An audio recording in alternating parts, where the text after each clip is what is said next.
부동산 게임의 룰이 바뀌었다. 이제부터 지방 부동산의 가장 핵심적인 문제입니다. 아, 무조건 서울로 가자 이거는. 그게 아닌 거야. 이 대저택이 3억.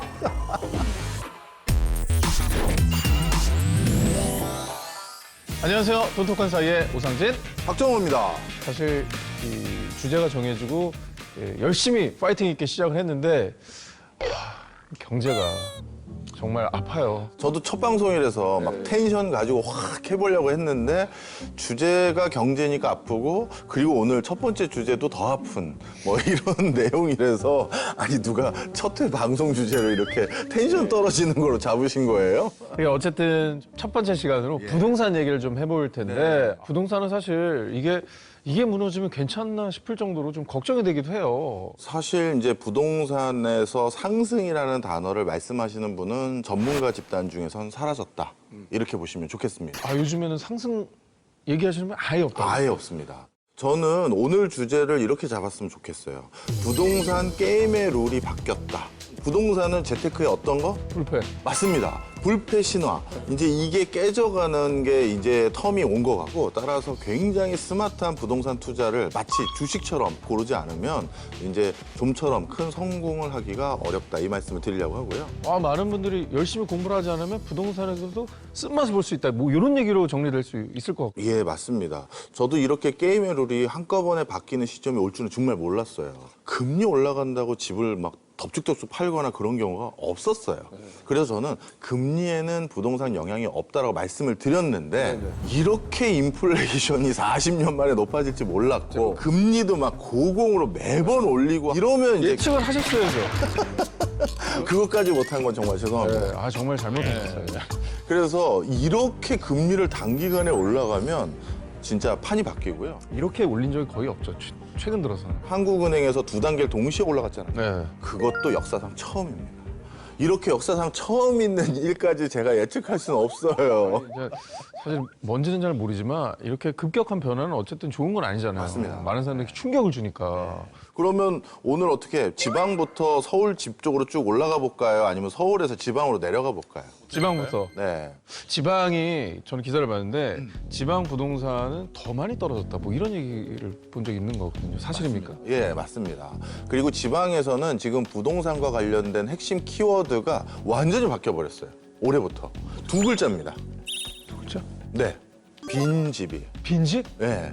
빈집이 이제부터 본격적으로 지방 부동산의 가장 핵심적인 문제입니다. 그 출산율도 떨어지고 네. 인구도 줄고 있잖아요. 네. 그러면서 수도권에 밀집하는 이런 현상이 조금 연관이 있는 건가요? 맞습니다. 그것들이 연관이 되는데요. 특히 코로나19 때문에 그게 더 심화된 거예요. 오. 항상 IMF 외환위기, 글로벌 금융위기, 이번에 코로나19 때도 지역에서는 전출자가 더 많아요. 네. 전입자보다. 경제가 어려워져서 회사가 위축 경영을 해야겠다, 좀 수축 경영을 해야겠다라고 하면 서울에 있는 본사는 그대로 있어요.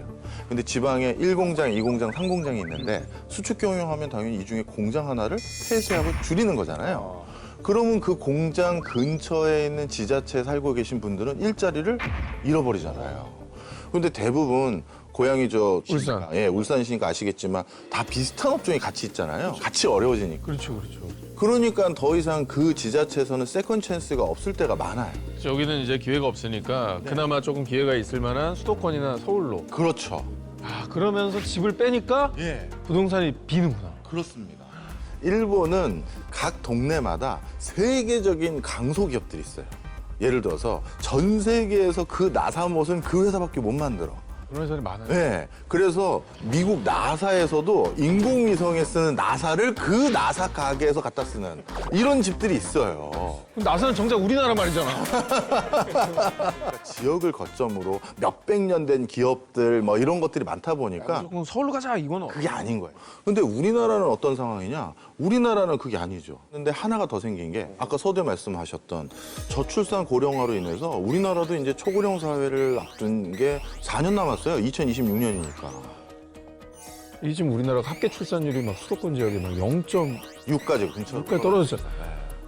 그럼 도대체 20년, 30년 뒤에는 도대체 인구가 몇 명 넘는 거예요? 0.6이면요. 동물학자들은 뭐라고 얘기하냐면 멸종이라고 얘기해요. 와 무섭다. 네, 이런 상황이에요. 자, 오늘 인구가 주제가 아니라 부동산이에요. 인구 얘기하시면 안 진짜 되고. 우리가 멸종된다고 하니까 자 그럼 다시 이제 부동산으로 돌아가서 그러면 인구가 주는 것도 이 공시를 늘리는데 또 한 몫을 하겠군요. 그럼요. 아주 여실히 기여하고 있는 상황이고요. 지금 전국적으로 빈집 비율이 평균이 얼마가 되고 있냐면요. 2015년도에는 6.5%, 100채 중에 6채가 비었고요. 그다음에 2019년도에는 8.4%까지 늘었어요. 8.4면은 좀 시장에 충격이 될 만한 수치입니까? 어마어마한 충격이죠. 그래요? 시골에 조그만 농가나 어촌 마을에 그런 농가들 있잖아요. 맞아.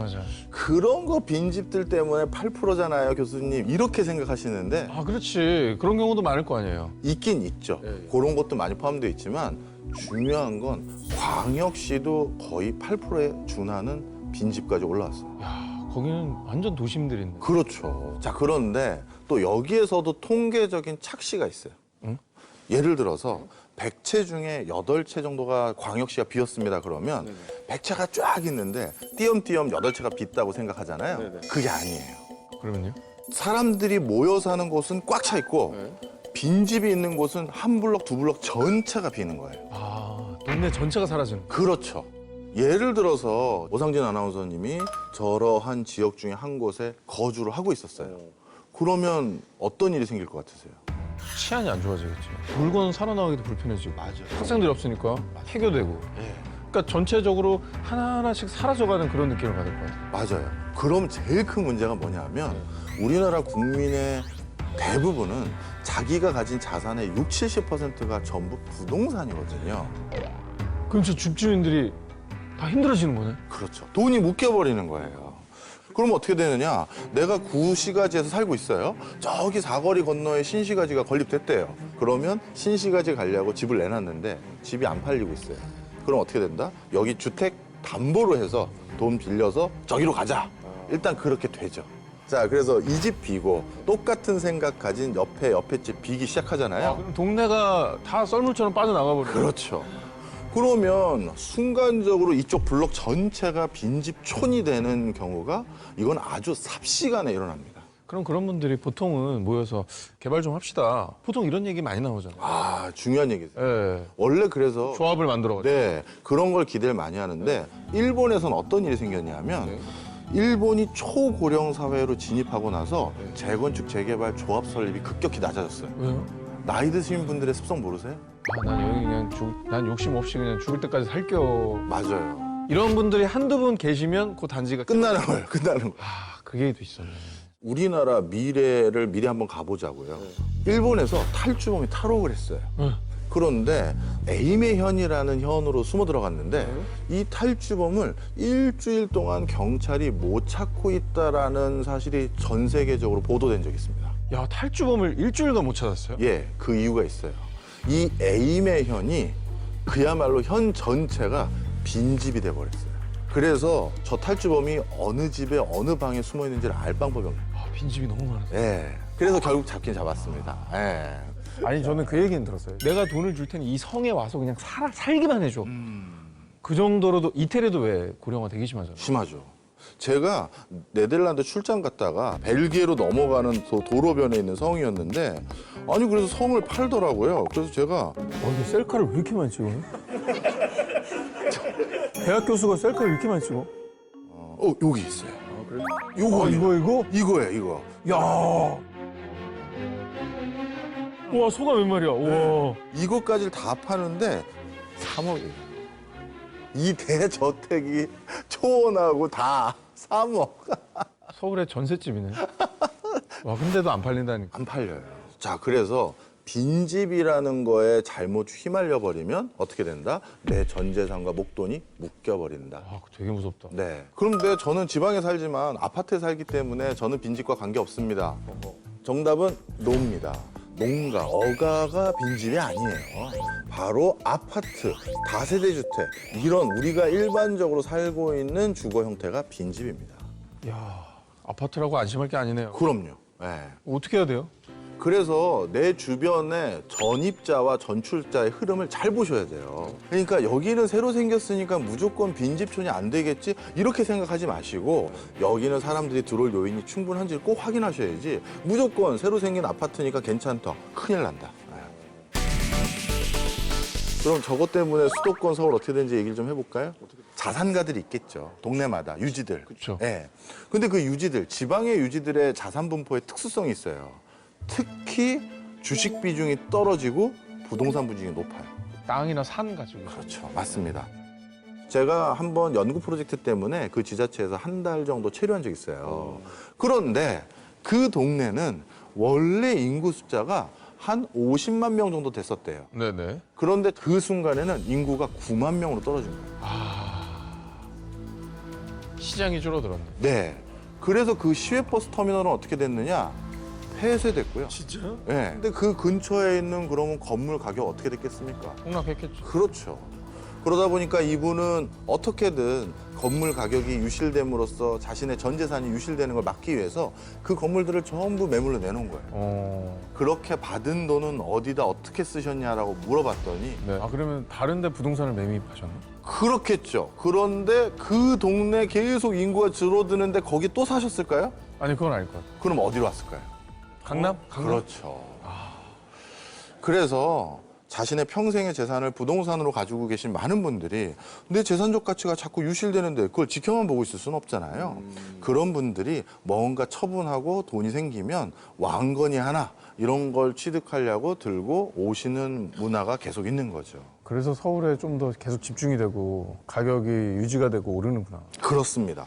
자, 그러면 자연스럽게 이제 서울과 수도권의 집값 분위기를 어떤 구조적인 맥락에서 이해할 수 있는지를 감이 오시겠네요. 그러니까 인구가 좀 줄어들어도 이 전국에 있는 사람들이 이 서울 집 같은 경우는 수요자가 될 수 있다. 뭐 이런 그렇습니다. 말씀이시잖아요. 맞습니다. 그럼 앞으로도 굉장히 집값 폭락까지는 이어지지 않을 것 같다라는 생각이 그냥 바로 드는데요.